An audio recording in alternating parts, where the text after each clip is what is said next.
এই যে হাদির মতো একটা ছেলে, ও যে চলে গেল, ওর কি কোনো বিশাল বড় একটা দলের কোনো প্ল্যাটফর্ম ছিল? ও তো আমি মনে করতাম যে মাওলানা ভাসানীর পরে আমার মনে হয় যে এরকমভাবে পজিটিভ নেগেটিভ দুক্ষেত্রেই সে বলতো। আমার কাছে তো মনেই হতো না, আমার কাছে হাদি ছেলেটাকে আমার কাছে মনে হতো যে ও মানবতার একটি ছেলে।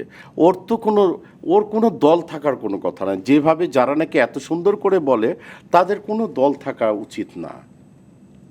মানে দলরা কিন্তু পার্টিকুলার একটি জিনিসের কথা বলে, রাইট?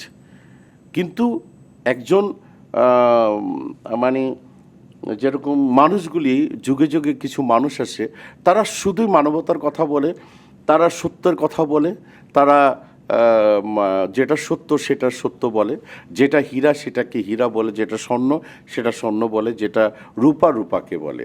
এই ধরনের মানুষের কোনো পার্টিকুলার কোনো দল থাকা দরকার নেই।